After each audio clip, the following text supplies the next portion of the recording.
What couldn't you believe you had to explain to another adult? 1. How a shower curtain works.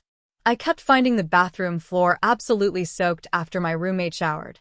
I gently asked her to make sure the shower curtain was fully closed. Keeps happening.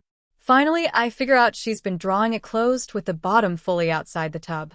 Okay. Sigh. So I draw her a diagram showing how if you put the bottom of the curtain inside the tub, then the water routes back into the tub rather than on the floor. She was like, "Oh, you and your science." Then next time, she comes out wrapped in a towel. Which way does the curtain go again? We were both graduate students in science PhD programs. 2. My husband had to explain to a coworker that she couldn't take a train from the US to Europe.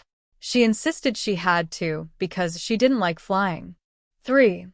I had to explain to my mom that my daughter was growing in my uterus and not my stomach, so the hot sauce on my burrito wasn't going to cause her skin burns. I also explained if she were growing in my stomach would certainly cause way worse burns than hot sauce. It was then that I understood why the school nurse had to explain to me in 5th grade why I kept bleeding through my pants every month at school and not my mom. For when I worked at a doctor's clinic, I had a lady on the phone wanting to book an appointment to have her flu shot. She specifically asked it to be a telephone appointment. I could not believe that I had to explain to her that we cannot inject her through the phone. What's something you tried once and instantly knew it wasn't for you? 1. Sales. I don't like convincing people they need things. They can decide themselves, lol. Don't want a phone? That's cool with me. My boss once questioned why I didn't try to push an iPhone 14 onto an old man who came in asking for advice on how to use his flip phone. Always loved that one. The only time I ever had good performance was when I got a lucky streak and the customers came in wanting something already. 2. I worked at a bank right out of college and thought it would be an awesome starter job. Then I learned that banks are essentially credit stores. I was repeatedly reprimanded for not selling more credit. So I tried harder. And I learned the only people who want more credit are those who can't get it, and the people who can get it don't want more. I quit no notice, and they told me I'm on the do not rehire list.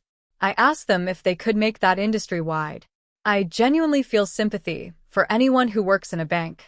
I feel like they thought they were about to work some fancy finance job, but you're essentially a Walmart employee whose only product is credit.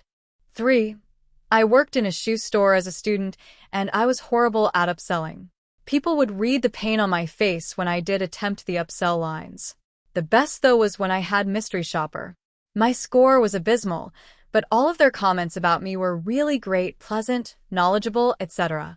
So while the rest of the staff were fuming that I brought the store score down, I was secretly proud of myself because of the comments they made about me personally.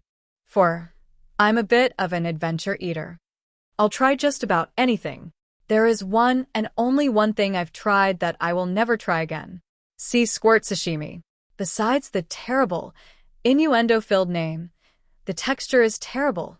You have to chew it off the rind, and it tastes like salted asshole. I should have known when the waitress came by, saw my plate, and said, "Oh, is that sea squirt? I'm gonna stand here and watch you eat it." Thank you so much for watching the video. For more video like this, please subscribe.